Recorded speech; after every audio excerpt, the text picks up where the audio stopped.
할렐루야.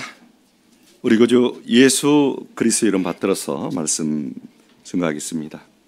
하나님 말씀은 시편 39편 1절부터 13절까지인데요. 6절부터 13절까지 읽도록 하겠습니다. 한 구절씩 교독하도록 하겠습니다. 진실로 각 사람은 그림자같이 다니고 헛된 일에 분유하며 재물을 쌓으나 누가 취할는지 알지 못하나이다. 7절.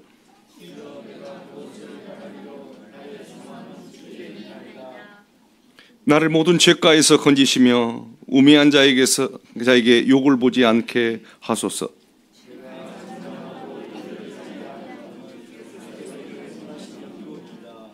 주의 징책을 나에게 옮기소서. 주의 손이 지심으로 내가 쇠망하였나이다.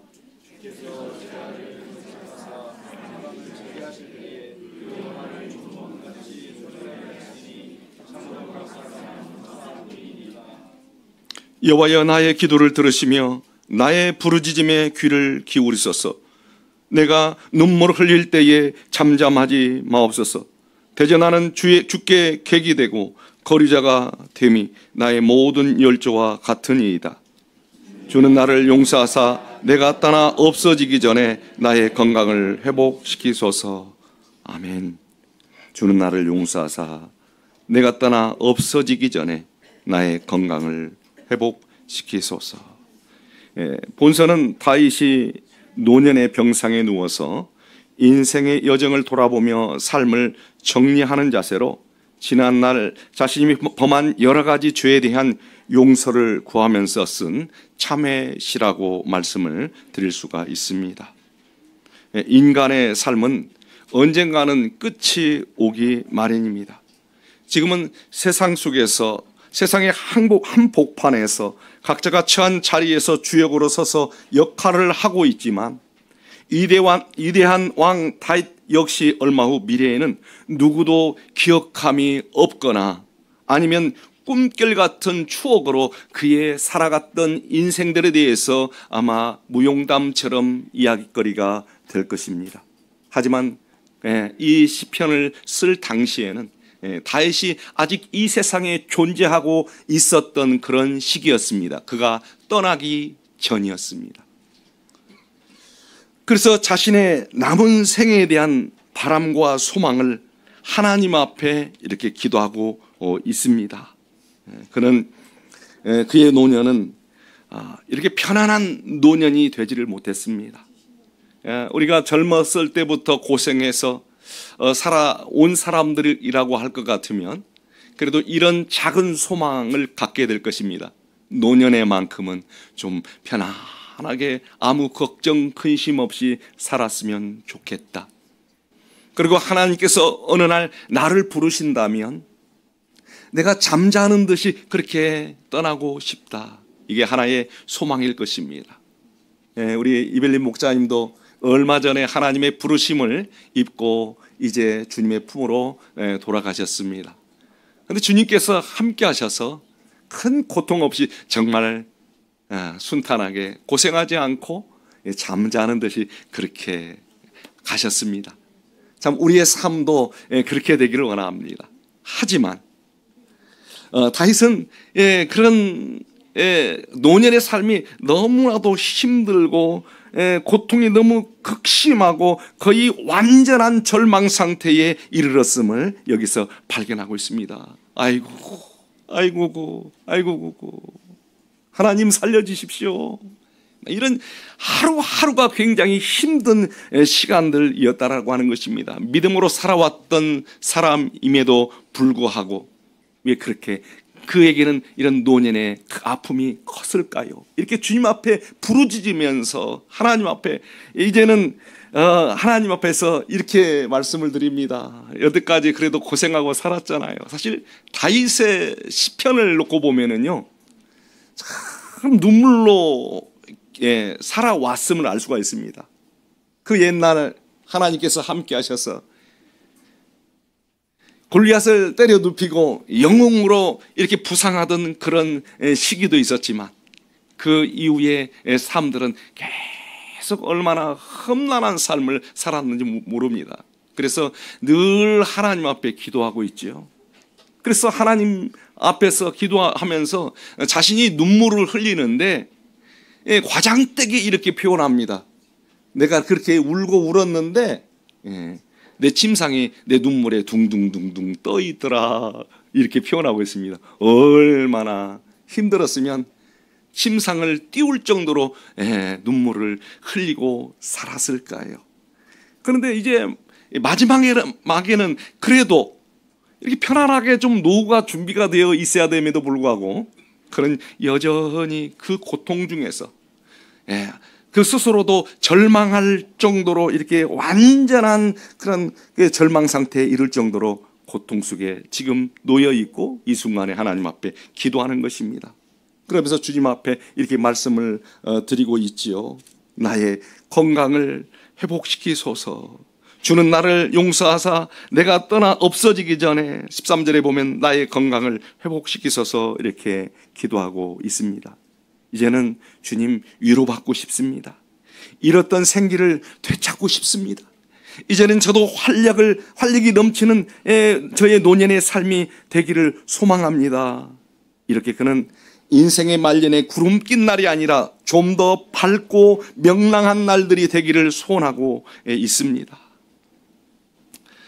자, 저도 이제 얼마 있으면 퇴직을 해야 합니다. 이렇게 젊어서도. 그래서 이제 목회의 자리에서 떠날 것을 가까웠기 때문에 떠나기 전에 생각을 해야 합니다. 내가 떠나서 뭘 하고 살 것인가? 그리고 나는 어디에서 정착할 것인가? 강남에서 정착을 했으면 좋겠습니다. 집값이 너무 비싸가지고 조금 어려울 것 같아요.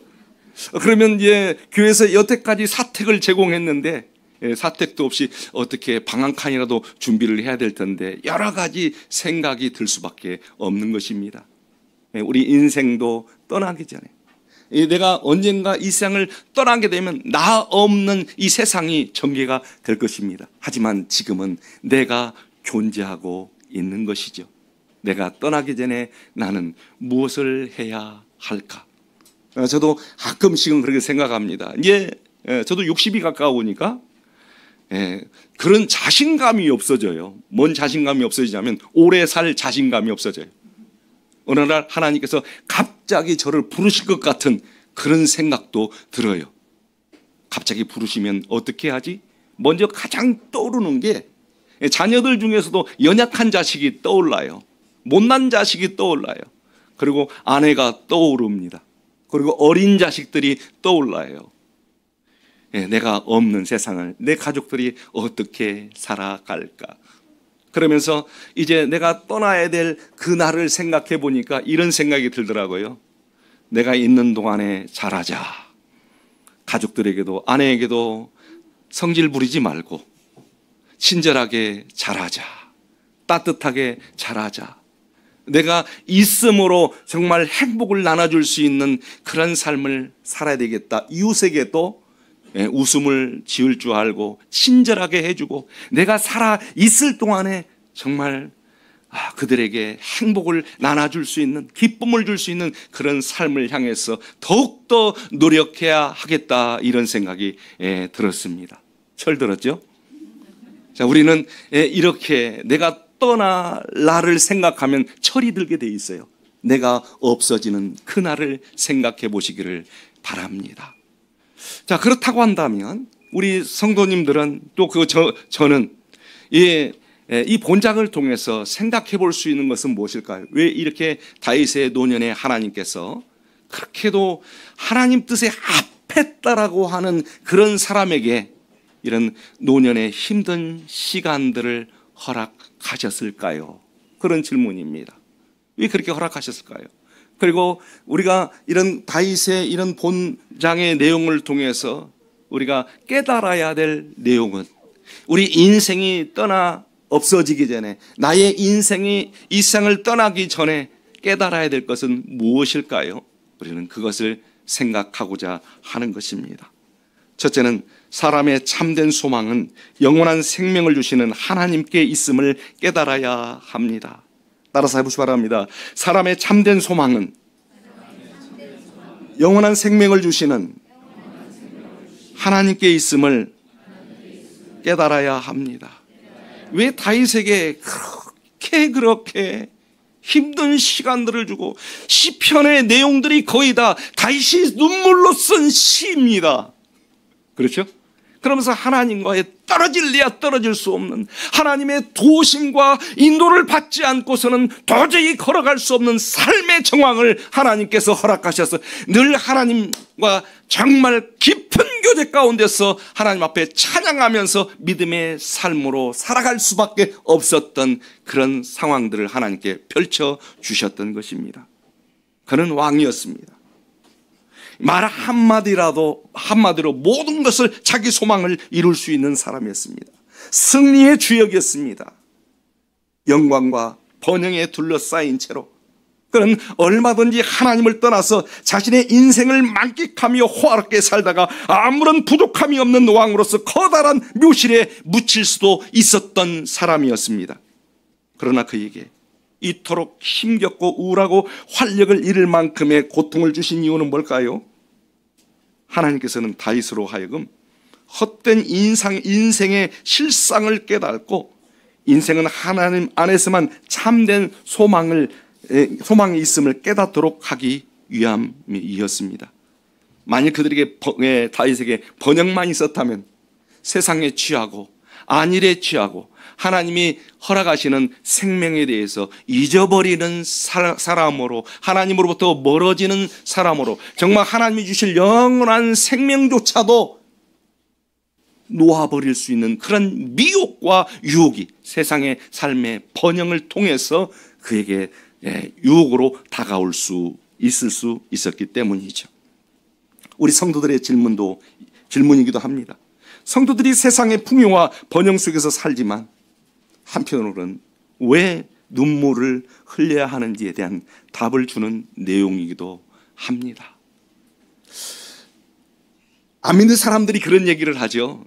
예수 믿으면 복 받는다고 하는데 가만히 보니까 더 고난이 많다고 말입니다. 복 받는 것도 없이, 우리가 하나님을 안 믿어도 이렇게 세상에서 번영을 누리면서 아무런 일들도 없이 그냥 내가 원하는 대로 맘먹는 대로 다 이루어지는데, 하나님 안 믿어도 내 힘으로 살아가는데 당신들은 왜 이렇게 고난이 많아요?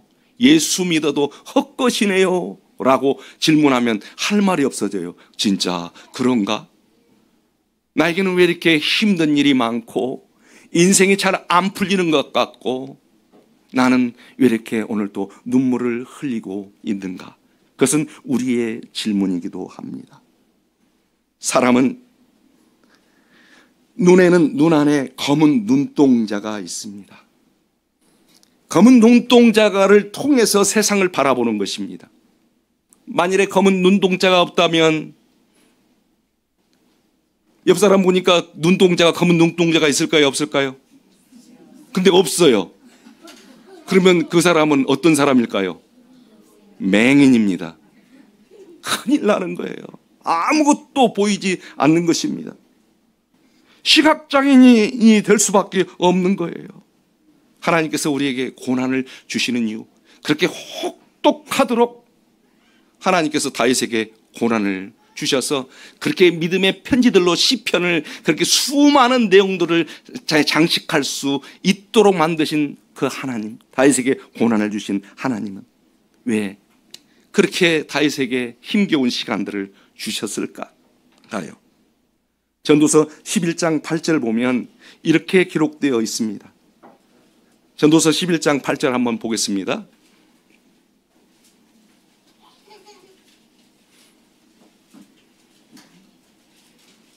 같이 읽겠습니다. 시작. 사람이 여러 해를 살면 항상 즐거워할지로다. 그러나 캄캄한 날이 많으리니 그날을 생각할지로다. 장래일은 다 헛되도다. 그러니까 우리 성도들은 늘 즐거움의 시간에 즐겁게 행복하게 살아야 된다는 거죠. 왜냐하면 우리 인생의 날에는 캄캄한 날들도 더 많아요. 그러니까 이 하나님께서 주신 이 즐거운 시간들도 즐겁게 못 지내고 우울하게 보내면 앞으로도 캄캄한 시간들이 많은데 즐거운 날도 우울하고 캄캄한 날도 우울하면 평생 우울하게 사는 거예요. 그러니까 하나님께서 나에게 평안 주실 때 그때 즐기시길 바랍니다. 행복하게 사시길 바랍니다. 물 한 컵을 먹더라도 기쁨으로 감사하시면서 드시기를 바랍니다. 저같이요. 예, 얼마나 감사합니까? 그래야 그 힘을 가지고 즐거웠던 그때의 힘을 가지고 어두운 나날 때에도 즐겁게 하나님을 의지해서 그렇게 우리는 행복을 누려갈 수 있습니다. 인생에는 이만큼의 고통들이 캄캄한 날들이 이렇게 오신다는 거지요. 그럼 왜 그렇게 할까요? 하나님께서 우리를 때를 따라 아름답게 우리를 지으시기 위해서 고난을 주셨음을 알 수가 있습니다. 전도서 3장 10절 11절, 전도서 3장 10절 11절입니다. 같이 읽겠습니다. 시작. 하나님이 인생들에게 노고를 주사 애쓰게 하신 것을 내가 보았노라. 하나님이 모든 것을 지으시되 때를 따라 아름답게 하셨고 또 사람에게 영원을 사모하는 마음을 주셨느니라. 그러나 하나님의 하시는 일의 시종을 사람으로 측량할 수 없게 하셨도다. 단지 하나님이 나에게 고통을 주신 것은 측량할 수가 없어요. 왜 그런 어려움을 나에게 주셨는지 이해할 수는 없지만 때를 따라 내 인생을 아름다운 작품으로 만들어 가시는 하나님의 손길이 그만큼 많이 더해졌다. 나에게 고난이 더해진 것은 어떤 작품의 작가의 손길이 많이 더해진 것입니다. 사실 고난을 당하면 당할수록 주님이 허락하시는 고난이라고 할 것 같으면 내 영혼에게는 아주 유익하다라고 하는 것입니다. 다른 사람들은 편안하게 살아가는데 나는 왜 이렇게 인생이 안 풀리는지 왜 이렇게 힘겨운가? 사실 하나님께서 당신을 위대한 작품으로 그렇게 만들어가는 손길이 가득하다라고 하는 것을 우리는 깨닫고 고난 속에서도 하나님 앞에 기뻐할 수 있고 감사할 수 있는 것입니다. 고난 가운데서도 감사하면 위대한 작품이 나오게 될 것입니다. 그런데 이러한 고난을 통해서 검은 눈동자가 우리에게 영적인 검은 눈동자가 이렇게 생기게 나게 됩니다. 영적인 검은 눈동자. 그래서 우리 검은 눈동자를 통해서 모든 세상에 있는 실체를 바라보듯이 이 검은 눈동자를 통해서 뭘 바라보냐면 영원한 세계를 사모하게 돼 있어요. 보이게 돼 있어요. 이 검은 눈동자라고 하는 이런 고난이 없다면 하늘나라는 전혀 보이지 않고 천국에 대해서는 내세가 보이지 않는 그러한 전혀 보이지 않는 그런 맹인이 될 수밖에 없는 것입니다. 그래서 11절 말씀에 또 사람에게 영원을 사모하는 마음을 주셨느니라. 다윗은 이러한 인생의 어둠을 통해서 깨닫게 된 것이 있습니다. 인생의 연약함과 헛됨을 깨닫게 되었습니다. 자, 4절 말씀 보면 시편 39편 4절 보겠습니다. 여호와여 나의 종말과 나의 연한의 어떠함을 알게 하사 나로 나의 연약함을 알게 하소서. 다윗에게 이렇게 하나님께서 고난을 주셨는데 이 다윗은 하나님 앞에 자기가 없어지기 전에 기도하고 있습니다. 어떤 기도를 할까요? 자녀들 잘 되게 해달라고요? 그것도 아닙니다. 부귀영화를 달라고요? 그것도 아닙니다. 나의 종말과 내 인생의 끝과 종말과 나의 연한의 어떠함을 알게 해달라고 기도하고 있습니다. 여기에서 나의 연한이라고 하는 것은 연한은 어떠함이라고 하는 것은요 정해진 기간입니다. 내 인생의 정해진 기간을 나로 셈할 수 있는 지혜를 허락해 주소서 이렇게 기도하고 있습니다. 오늘도 그 지혜가 우리에게 필요합니다. 앞으로 40년 후면 여기에 안 계실 분들이 수두룩하네요. 40년. 아이고 우습네요. 제가 영은의 강사로 강남교회 온 지가 벌써 19년 정도가 됐더라고요. 19년, 그러니까 1년만 합치면 20년이에요. 그러니까 엊그저께 왔잖아요. 그렇죠? 엊그저께? 제가 영혼에 한번 오면 끝나는 거예요. 여기 계신 분들 대다수가. 다음에 올 때는 끝나요. 40년밖에 안 남으신 분들이 사실 50세 이하만 손 들어보세요. 50세 이하. 50세 이하. 요분들 빼놓고는 다 돌아가시게 됩니다. 그래서 왕이라 할지라도 자기의 하나님께서 정한 기간을 생각해 보자는 것입니다. 내 날이 얼마 남지 않았음을. 세상에 취할 것이 아니라, 세상의 성취에 취할 것이 아니라, 정말 내 인생의 실상을 알게 하시고, 내 인생의 연약함을 알게 하시고, 나에게 진정한 소망이 무엇에 있는지를 깨닫게 해달라고, 나의 연약함이 무엇인지 알게 해달라고 하나님 앞에 기도하고 있는 것입니다. 그래서 자기의 연약함은 무엇입니까? 5절, 주께서 나의 날을 손넓이만큼 하게 하심에. 우리 인생이 손넓이만큼 되지 않더란 얘기죠. 연약함이. 왕으로 살더라도 오히려 좋은 날, 성공한 날들은 빨리 지나버립니다. 즐거운 휴가는 왜 이렇게 빨리 끝날까요? 즐거운 시간은 빨리, 고통은 되게 늦습니다. 근데 여기 손 넓이만큼이라고 하는 것은 엄지손을 뺀 나머지입니다. 7.5cm. 우리 인생이 이쪽에서 이쪽까지 밖에 거리가 안 돼요. 그렇게 짧은 시간입니다. 그리고 사람의 일생의 주 앞에는 없는 것과 같다라고 그렇게 말하고 있습니다. 5절 보면 주께서 나의 날을 손넓이만큼 되게 하심에 나의 일생의 주 앞에는 없는 것 같사오니. 영원하신 하나님 입장에서 놓고 보면 내가 인생에서 왔다가 가는데 없는 것과 같습니다. 모래 하나보다도 못한 것이죠. 사람마다 든든히 선 때에도 그는 왕이기 때문에 세상 모든 사람들을 호령하고 있죠. 그럼에도 불구하고 든든히 선다 할지라도 진실로 허사뿐이다. 허사를 경영하는 것밖에 없어요.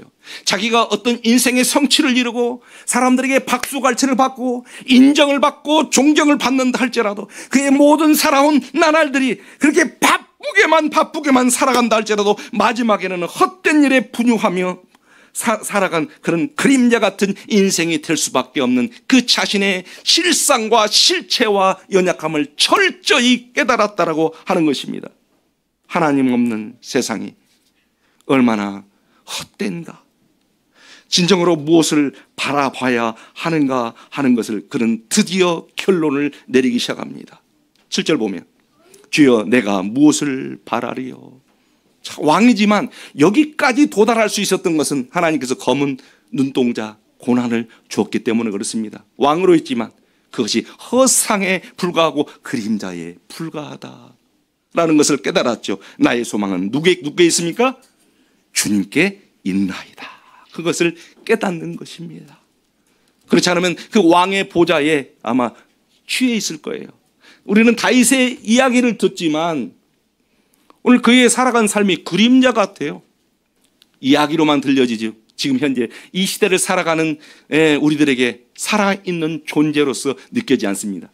그냥 위대한 왕으로서, 그러게 한 훌륭한 신앙인으로서 그림자처럼 이 세상을 지나가고 이 세상과는 아무 상관도 없는 그러한 존재로서 처해 있다 그 말이죠. 하나님의 낙원에 물론 있을 것이지만 말이죠.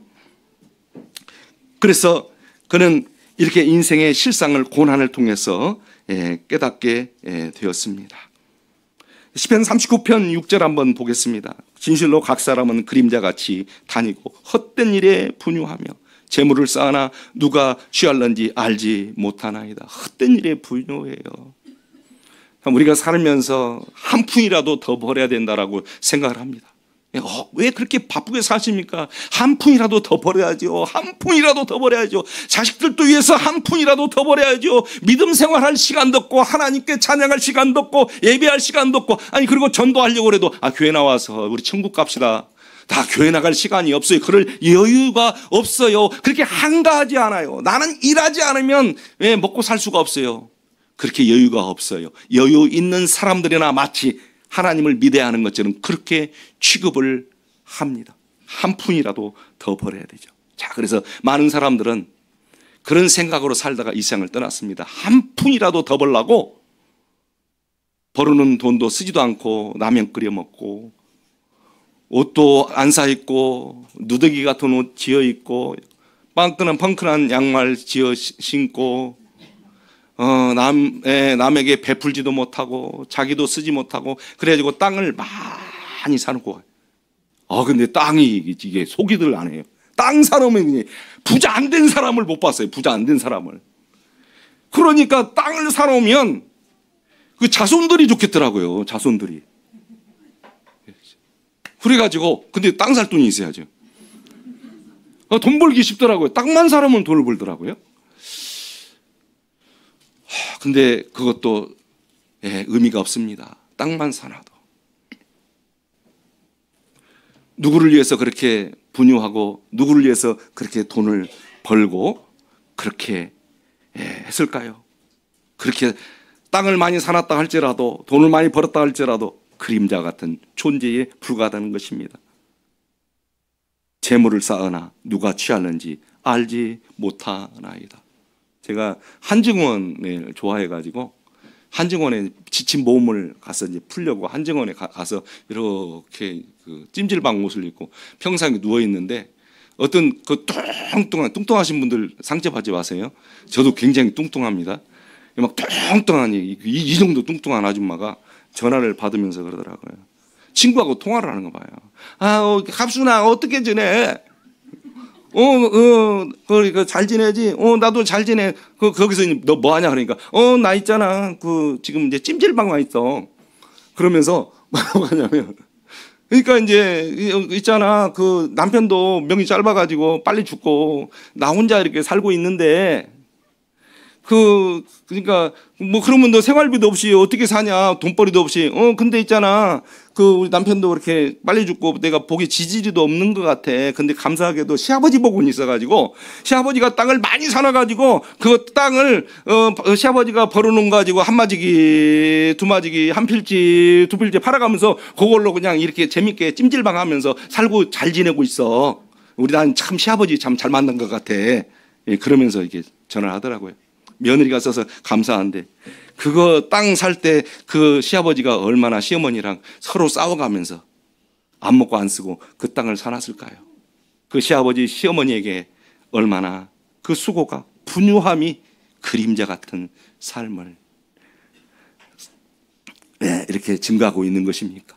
제가 어느 집사님 집에 이렇게 신방을 갔더니 이게 문주 옥탑이 있더라고요. 경치도 좋고 거기다 집을 멋지게 지어놨어요. 앞마당에 그냥 그 시골에 있죠. 전원주택을 참 멋있게 해놨는데 농사 짓는 것도 삽 가지고 뭐 이렇게 괭이 가지고도 멀리 나갈 필요도 없습니다. 앞에 쫙 펼쳐 있는 게 다 집사님 거예요. 뒷동산이 있어요. 동산이 있어요. 그래서 아니 어떻게 이렇게 좋은 곳을 구하셨나요? 그랬더니 이거 목사님 이게 제 게 아닙니다. 제 동생이 이거 다 사놓고 죽은 거예요. 그러니까 이제 동생이 물려줄 사람이 없으니까 형님이 감사하더라고요. 형님이 그 밭과 동산을 다 가지고 산을 다 가지고 있어요. 그런 좀 동생이 있었으면 좋겠어요. 저는 동생이 없어요. 그런 동생이. 집사님 복 받으시더라고요. 근데 그러면서 집사님이 이런 말씀을 하시더라고요.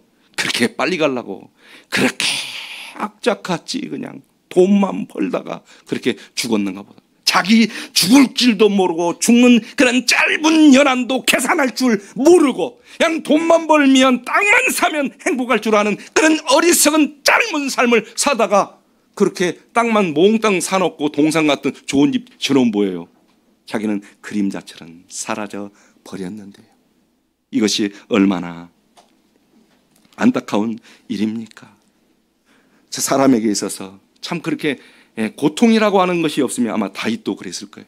그래서 이런 고난을 주셔서 영원한 하나님 나라의 생명을 바라보도록 하기 위해서 너무나 주신 그 영광이 크기 때문에 하나님께서는 그만큼 그 누구보다도 고통을 많이 주신 것 같아요. 오늘 또 나에게는 왜 이렇게 힘든 일이 많은가 그러면 하나님께서 틀림없이 영광도 많이 주셨을 거예요.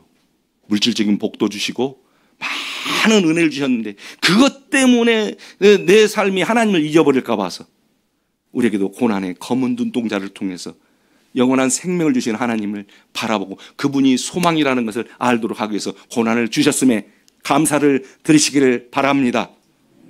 이 선물이에요. 그래서 7절 말씀 보면 주여 내가 무엇을 바라리요 나의 소망은 누구에게 있다고요? 주께 있나이다. 이게 우리 인생의 정말 아름다운 죄입니다. 우리가 삶을 떠나기 전에, 내가 이 땅을 떠나 없어지기 전에 깨달아야 될 것이 바로 주님께 나의 소망이 있음을 깨달아야 하는 것입니다. 영생을 주시는 주님이 나의 소망이시다. 두 번째는 사람의 행복은 주께 죄사함을 받고 죄악에서 벗어나 성결을 이루고 영원한 집을 예비하는 것입니다. 사람의 행복은 주님께 용서받는 것입니다. 그리고 죄악을 벗어나 성결을 이루고 영원한 집을 예비하는 것입니다. 오늘 다윗은 1절 말씀에 보면, 시편 49편 1절 보면 내가 말하기를 나의 행위를 조심하여 내 혀로 범죄치 아니하리니 악인이 내 앞에 있을 때에 내가 내 입에 자갈을 먹이리라 하였도다. 그는 노년의 삶을 통해서 굉장히 큰 결심을 했어요. 나는 나의 행위를 조심하겠다. 노년이 될수록 이렇게 풀어지면 안 됩니다. 더 조심해야 돼요. 그걸 결심했어요. 내 혀로 범죄치 않겠다는 것입니다. 더 성결하겠다는 것입니다. 그러기 위해서는 악인이 있을 때는 더더욱이 내 입에 자갈을 물리고 살겠다는 것입니다. 그리고 잠잠하여 선한 말도 바라지 않겠다는 것이 입조심하겠다는 것입니다. 입조심.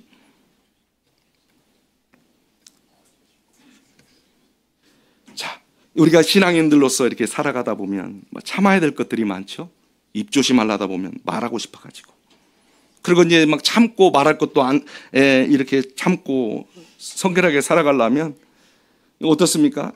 어떤 분들이 그러더라고요. 목자님, 막 참고 살라니까 그냥 화병이 나서 못 살겠어요. 그런 분들도 계세요. 다윗 역시도 참 그가 결심했지만 너무나도 이렇게 또 참는 것이 힘들었어요. 그래서 2절의 주제를 이렇게 창념했을 때 그 감정은 불꽃이 솟아올랐습니다. 2절 보면 내가 잠잠하여 선한 말도 바라지 아니하니 나의 근심이 더 심하도다. 입조심하고 선한 말도 누가 되고 또 범죄할 수 있기 때문에 그 말도 참고 살려고 그랬어요. 그랬더니 내 마음이 내 속에서 어떻습니까? 불이 일어나고 막 뜨거워서 묵상할 때에 화병이 나가지고 화가 발해져가지고 나의 혀로 말하기를, 이렇게 말합니다. 내 인생의 연한도 얼마 되지도 않는 그런 존재가, 이렇게 하나님 앞에 연약하고 또 그림자 같은 존재가 왜 이렇게 참지 못하고 이렇게 성결한 삶을 따라서 주님 앞에 순종하지 못한 그런 삶을 살아가는가에 대한 그런 고민이 그에게는 가득했던 것입니다. 그럼에도 불구하고 그는 죄악과의 철저한 경계와 단절을 결심하고 이렇게 확고한 태도를 가졌습니다. 그것은 무엇 때문에 그랬을까요? 그것은 주께서 성도를 죄악과 우매에서 건지시기 위해서 징책하심을 깨달았기 때문입니다. 하나님께서는 다윗을 죄악에서 건지기를 원하셨고 또 성결하게 하시기를 원했습니다.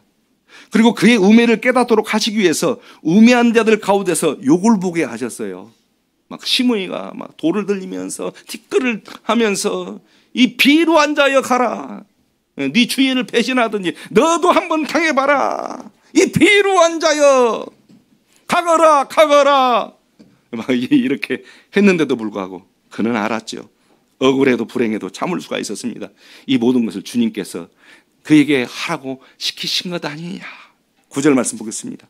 내가 잠잠하고 입을 열지 아니하오면 주께서 이를 행하신 영고니이다. 악인들이 8절 많았죠. 나는 나를 모든 죄가에서 건지시며 우매한 자에게서 욕을 보지 않게 하소서. 성결토록 하기 위해서 하나님께서 허락하신 것이라는 것입니다. 그는 깨닫게 되었습니다. 자신의 고통이 하나님의 징책에 있었음을 알고 있었습니다. 11절 주께서 죄악을 견책하사 사람을 징계하실 때에 그 영화를 좀먹음같이 소멸하게 하시니 참으로 각 사람은 허사일 뿐이니라. 그는 많은 성공을 이뤄냈어요. 그럼에도 불구하고 그 영화를 자기에게 고통이 더해지니까 좀 먹어가는 것처럼 그렇게 느껴졌어요. 그 영화를 누릴 수 없는 형편의 그런 참 힘든 시간들이 되었어요. 참 이 하나님께서 그 자신의 죄 때문에 돌이켜서 징계하는 이상 자신의 영화는 아무런 소용이 없게 되었고 나아가 인생 전체가 허세가 되었음을 고백하고 있는 내용입니다.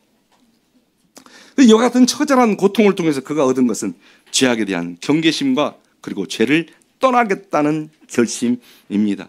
내가 이렇게 두 번만이라도 이렇게 제대로 하나님 앞에 안 살다가는 제명에 못 살 것 같다라는 위기감을 가졌던 것입니다. 그래서 이 죄로부터 멀어질 것을 결심하고 있습니다. 10절 말씀 보겠습니다. 같이 읽겠습니다. 시작. 주의 징책을 나에게서 옮기소서. 주의 손이 치심으로 내가 쇠망하였나이다. 그래서 어떤 아이들이 자꾸 이제 뜨거운 것을 만지려고 하면 자꾸 말려도 안 되잖아요. 가서 계속 덮치잖아요. 엄마가 그 아이 손을 잡고 갖다가 그냥 손을 대버립니다. 그러면 아기가 막 뜨거 하고 울면서 다시는 그 뜨거운 것을 만지지 않죠. 그런 것처럼 하나님께서는 다윗의 성결을 위해서 그렇게 그에게 이 죄라고 하는 것이 얼마나 무서운 것이고 또한 고통이 따르는 것인가 하는 것을 그렇게 그에게 알려주었던 것입니다. 그래서 그로 하여금 이렇게 성결하게 만들었던 것이지요.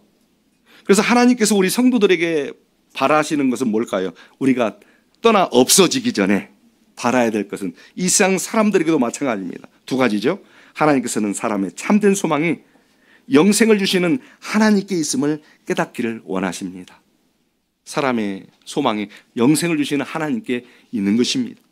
또 하나는 사람으로 하여금 주의 피로 씻어 죄의 용서함을 받고 성결하게 되기를 원하고 계시는 것입니다.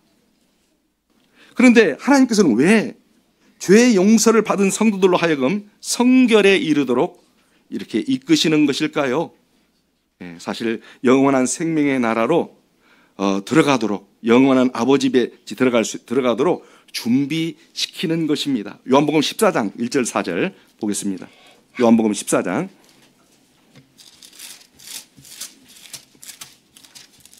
1절 4절입니다. 같이 읽겠습니다. 시작. 너희는 마음에 근심하지 말라. 하나님을 믿으니 또 나를 믿으라. 내 아버지 집에 거할 곳이 많도다. 그렇지 않으면 너희에게 일렀으리라. 내가 너희를 위하여 처소를 예비하러 가노니 가서 너희를 위하여 처소를 예비하면 내가 다시 와서 너희를 내게로 영접하여 나 있는 곳에 너희도 있게 하리라. 내가 가는 곳에 그 길을 너희가 알리라. 우리는 이 땅에서 죽으면 끝나는 것이 아니라 하나님께서 예비하신 영원한 하늘 처소, 예수님이 십자가 보혈을 통해서 완성하시는 천국집에 우리는 들어가야 하는 것입니다. 그날의 영광을 위해서 주님께서 죄로부터 우리를 단절시키고 깨끗한 세마포 옷을 입혀서 거룩한 신부로 단장시키기 위해서 고난을 더하셨다라고 하는 것입니다. 내가 떠나 없어지기 전에 해야 될 일이 무엇입니까? 예수님 앞에 예수님의 피로 세례받아 죄사함을 얻는 것입니다. 그걸 끝나는 것이 아니라 내 삶이 떠나 없어지기 전에 우리가 하나 또 명심해야 될 것은 거룩한 신부로 단장되어 가는 삶을 살아가야 합니다. 그럼에도 불구하고 떠날 날이 가까우신 분들이 전혀 자기 죄에 대한 어떤 그런 심각성을 느끼지 못하고 산다면 이것은 정말 큰 문제입니다. 그래서 다윗에게 철저히 회개할 수 있도록 인생의 병상에서 이렇게 자신의 죄를 이렇게 돌이켜보면서 하나님 앞에 용서를 구하고 죄에 대한 결별과 단절을 선언하도록 만들었던 것입니다. 자, 우리 예수님과 성도의 관계를 신랑과 신부로 이야기하고 있지요. 그래서 신부는 결혼날이 다가오면 무엇을 해야 될까요? 신부로서 단장을 해야 돼요. 마사지도 해야 돼요. 그래야 화장빨이 잘 받아요. 면사포도 이렇게 쫙 드레스도 입어야 합니다. 그렇기 때문에 단장하는 것은 그것은 당연한 일이죠. 우리 신도들이 단장하는 것은 바로 자기 자신의 모습을 이렇게 죄악으로부터 떠날 날이 가까울수록 자기를 단장하는 삶입니다. 신부로서 단장해야 예수님과 함께 신랑 되신 예수님과 함께 천국집에 들어갈 수 있거든요. 우리의 신혼집은 어딜까요? 바로 생명나무 가득한 영원한 도성인 천국입니다. 그 나라의 영광을 위해서 사실 다윗을 고난을 더한 것은 다윗을 신부로서 단장시킨 것입니다. 아름다운 그런 신부로 이렇게 주님의 신부로 예비하기 위해서이죠. 오늘 또 우리에게 아픔이 있다면, 힘든 일이 있다면 오늘 또 하나님께서 저와 여러분을 아름답게 단장하시는 줄 믿습니다. 자, 계시록 19장 7절부터 9절 말씀 보겠습니다. 계시록 19장 7절부터 9절까지 읽겠습니다. 시작. 우리가 즐거워하고 크게 기뻐하여 그에게 영광을 돌리세 어린 양의 혼인 기약이 이르렀고 그 아내가 예비하였으니 그에게 허락하사 빛나고 깨끗한 세마포를 입게 하셨은즉 이 세마포는 성도들의 옳은 행실이로다 하더라. 아멘. 자, 우리에게는 이런 나라들이 준비가 되어 있죠. 그래서 계시록 22장 14절 15절에는 그 두루마기를 빠는 자들은 복이 있으니 이는 저희가 생명나무에 나아가며 문들을 통하여 성에 들어갈 권세를 얻으려 함이니라. 오늘 또 내가 떠나 없어지기 전에 우리는 정말 하나님이 영생을 주시는 하나님이 나의 소망인 것을 깨달으시기를 원합니다. 그리고 내가 떠나 없어지기 전에 하나님의 심판의 보좌에 서기 전에 예수의 피로 세례받고 용서받는 것이 얼마나 나에게 가장 큰 축복인가를 아시기를 원합니다. 그리고 예수님 안에서 거듭난 성도들이 이제 예수님의 신랑 되신 예수님을 만나기 위해서 죄악으로부터 멀어지고 자기 자신을 아름답게 신부로 단장하는 것이 얼마나 중요하다는가 하는 것을 깨닫는 우리 모든 성도님들이 되시기를 예수님 이름으로 축복합니다.